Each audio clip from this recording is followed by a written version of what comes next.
Assalamualaikum warahmatullahi wabarakatuh. Kembali lagi dengan saya Nurmunil Haji Syarif. Nah, di video sebelumnya saya sudah membahas apa sih itu fenomenologi, dan di video kali ini saya akan membahas apa sih itu pengertian dari etnometodologi. Disimak baik-baik ya penjelasannya. Etnometodologi atau metodologi adalah persoalan penting dalam ilmu pengetahuan atau sains. Untuk memperoleh pengetahuan yang sistematis, setiap peneliti bahkan ilmuwan membutuhkan metodologi. Metodologi merupakan cara-cara yang ditetapkan dengan logika tertentu untuk melihat realitas atau fenomena oleh para ilmuwan. Orang sering mengira etnometodologi adalah suatu metodologi baru dari etnologi, sering juga dipertaruhkan dengan etnografi. Etnometodologi yang diperkenalkan oleh Harlow Garnickel adalah suatu ranah ilmiah yang unik, sekaligus radikal dalam kajian ilmu sosial. Dikatakan radikal karena dikenal keras dalam mengkritik cara-cara yang dilakukan oleh para sosiologi sebelumnya. Garfinkel sepanjang hayatnya memfokuskan mengenai permasalahan-permasalahan konseptual yang menjadi topik utama sosiologi. Isu ini ialah mengenai tindakan sosial, hakikat dan introsubjektivitas, dan pembentukan pengetahuan secara sosial.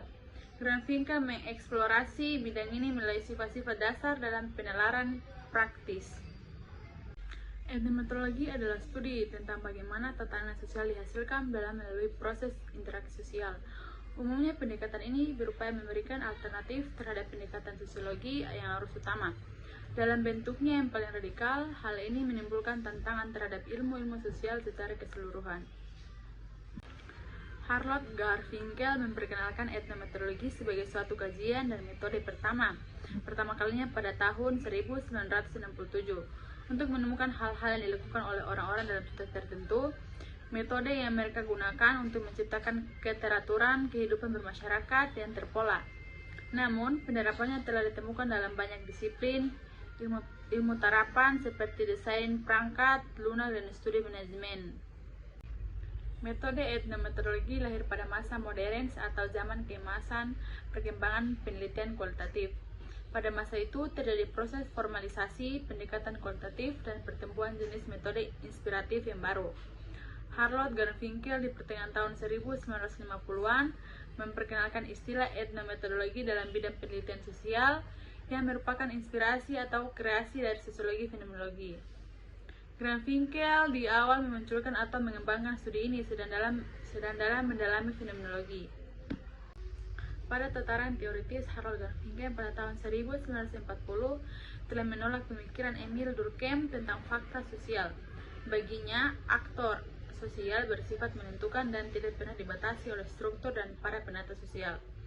Dalam pemikiran etnometodologi, para sosiologi yang mentikbarkan dan fakta sosial itu disebut sebagai kesepakatan sidungu atau judgment d'opes, sebab kalangan etnometodologi melihat fakta sosial sebagai prestasi anggota, sebagai produk aktivitas metodologi anggota, bersifat lokal dan dihasilkan secara endognos untuk mengatasi masalahnya sendiri.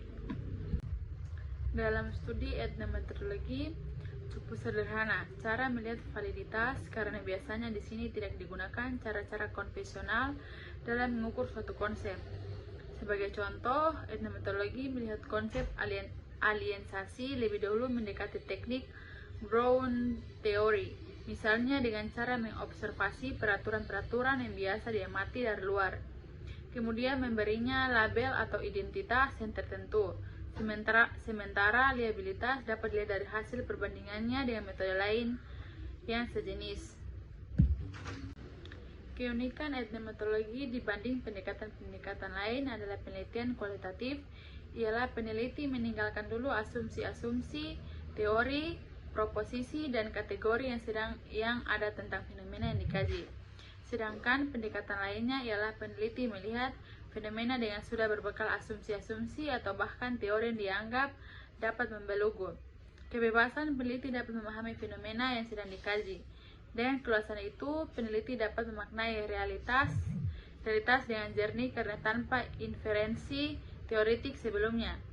Peneliti etnometodologi lebih dulu mengutamakan pertanyaan bagaimana daripada mengapa, dan menggali makna yang dikandung dalam realitas yang diteliti.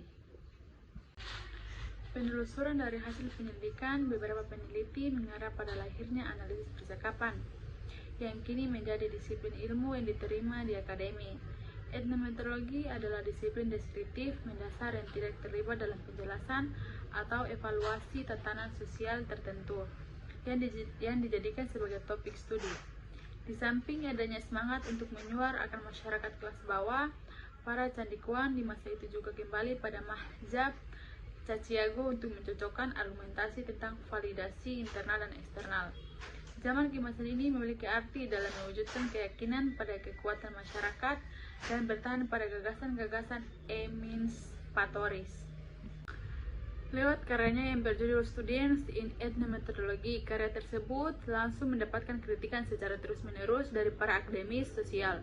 Respon-respon yang awal diterima etnometeorologi sangat pedas dan menyebabkan Granville disingkirkan dari persaturan akademi sosial.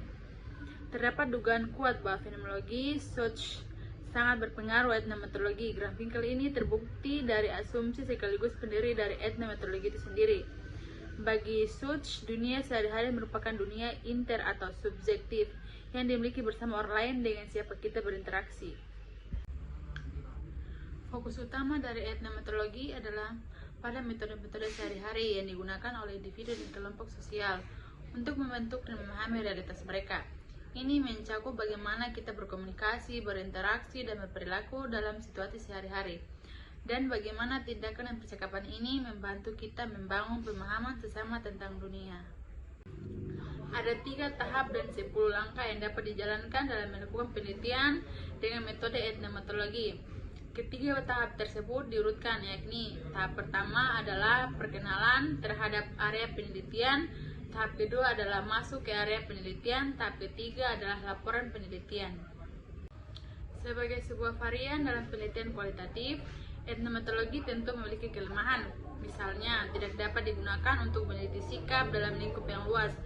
Untuk meneliti sikap dalam lingkup yang luas, lebih tepat menggunakan survei.